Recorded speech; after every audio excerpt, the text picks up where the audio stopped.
Assalamualaikum warahmatullahi wabarakatuh. Salam jumpa kepada mahasiswa semuanya. Kita bertemu kembali pada pertemuan atau materi yang ke-11, yaitu penyusunan RPP dan penilaian praktik 9 Event of Instruction atau pembelajaran peristiwa 9 dalam belajar.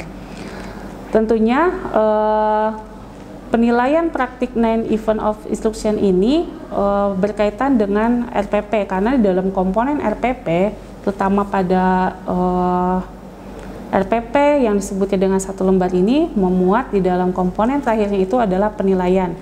Karena memang pada materi sebelumnya bahwa pembelajaran dengan model atau strategi 9 Event of Instruction ini kan memunculkan semua kompetensi yang ada dalam peserta didik. Tentunya penilaiannya seperti apa, kan gitu ya. Baik, tujuan saya akan membacakan tujuan pembelajaran pada materi pertemuan ini, di mana Anda mampu menyusun rencana pembelajaran dengan strategi pembelajaran 9 Event of Instruction dengan format yang standar yang telah ditetapkan, disesuaikan dengan yang ada di sekolahnya nanti. Berikutnya, bahwa setiap pembelajaran, hasil pembelajaran akan terus berkembang melalui serangkaian fase selama proses pembelajaran. Gate menyebutnya sebagai peristiwa pembelajaran dan mencantumkan urutan fase internal ini berdasarkan model pemrosesan informasi. Nah, di sini ada 9 peristiwa yang dimaksudkan oleh GAIN tersebut. Saya akan mengulang kembali 9 peristiwa pembelajaran itu, karena nantinya kita akan melihat sebenarnya instrumen apa atau penilaian apa yang akan kita gunakan pada saat menyusun RPP. Di sini pertama itu adalah tadi kan perhatian gitu ya. Perhatian di sini berarti bagaimana guru mampu mengalihkan peserta didik yang tadinya belum serius jadi serius, yang tadinya belum termotivasi menjadi termotivasi gitu ya. Kemudian yang kedua itu adalah persepsi selektif ya, jadi memproses simulasi untuk menyimpan memori. Berarti bagaimana untuk materi apa sih yang poin apa yang akan dibahas yang memang mereka dapat dengan mudah untuk menyimpannya dalam memori mereka. Mungkin tidak akan banyak yang diingat gitu ya. Jadi menentukan apa yang bisa memunculkan atau memotivasi peserta didik untuk mengingatnya gitu ya.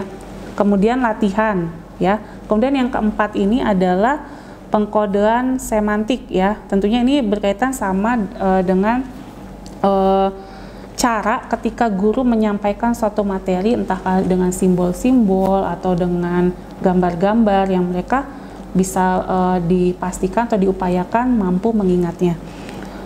Kemudian yang kelima itu adalah pengambilan. Pengambilan di sini, pengambilan informasi yang tersimpan. Artinya kita bantu peserta didik untuk mengingat kembali gitu ya. Makanya perlu adanya kode atau ciri khusus ketika materi mengenai puisi misalnya. Kita harus ada satu yang bisa dioptimalkan.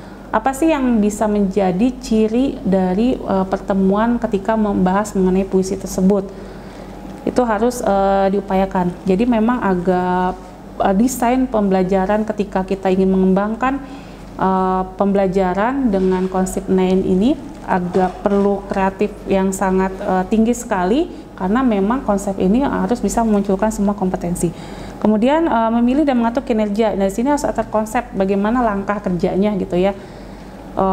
Perlu dibuat terlebih dahulu gitu ya, terlebih dahulu oleh guru supaya sesuai apa yang diharapkan oleh tujuan pembelajaran. Kemudian setelah mereka dibuat langkah-langkah, diatur bagaimana proses yang harus mereka lakukan, umpan balik, ya. Mengamati kinerja hasil dari yang mereka pahami, kemudian mereka dipandu dalam suatu kegiatan, aktivitas yang ada di kelas, kemudian hasil yang diperoleh itu kita berikan komentar, gitu ya, seperti itu. Kemudian proses kontrol, jadi proses mengaktifkan untuk kognitif untuk memodifikasi proses pembelajaran. Jadi kita bahas, hasil karya mereka kita kaitkan kepada materi apakah sudah benar atau belum. Jadi langkah-langkah ini sebenarnya bisa langsung dipaparkan di dalam format RPP-nya, gitu ya. Tinggal bagaimana memilih apa media yang ingin digunakan itu silakan tergantung dari situasi dan kondisi yang ada di sekolahnya. Jadi tinggal dimasukkan saja media yang digunakan apa, kemudian sumber belajarnya juga apa, tinggal dipaparkan di dalam kegiatan pembelajarannya. Kemudian berikutnya mengenai contoh RPP. Pada materi sebelumnya kita sudah mengetahui mengenai format RPP, kita menggunakan format yang disebutnya format 1 lembar, ya, yang memuat komponen tujuan pembelajaran, kegiatan pembelajaran, dan penilaian. Oke. Nah, jadi tidak sulit, ya, tidak sulit, hanya saja bagaimana kita mengemas suatu urutan model pembelajaran NEI ini dalam kegiatan pembelajarannya, ya, seperti itu. Tapi tahap-tahap yang sebelumnya sudah dibahas itu adalah untuk memandu untuk menjabarkan langkah dalam pembelajaran dengan menggunakan NEI ini. Ya, berikutnya tadi sudah ke contoh RPP, bagaimana mengemasnya dalam RPP maksudnya. Nah, jangan lupa ketika dalam akhir pembelajaran yang kita paparkan di dalam kegiatan inti di RPP, kita juga harus memaparkan kata guru memberikan umpan balik. Umpan balik yaitu terhadap hasil kinerja yang telah peserta didik lakukan, gitu ya, dan menilainya. Oke. Nah, penilaian ini berarti dia akan menggunakan karena memang akhirnya itu adalah proses dari suatu kegiatan, makanya penilaiannya itu adalah berupa format kinerja. Jadi memang 9 peristiwa belajar ini mengarah kepada suatu dominan lebih mengarah pada kompetensi selain kognitif, afektif, dan psikomotorik. Namun yang lebih dominannya itu adalah ke arah psikomotoriknya. Oleh karena itu dalam penilaiannya dia menggunakan proses format kinerja, ya, seperti itu. Demikian yang dapat saya sampaikan mengenai materi ke-11 ini. Terima kasih. Assalamualaikum warahmatullahi wabarakatuh.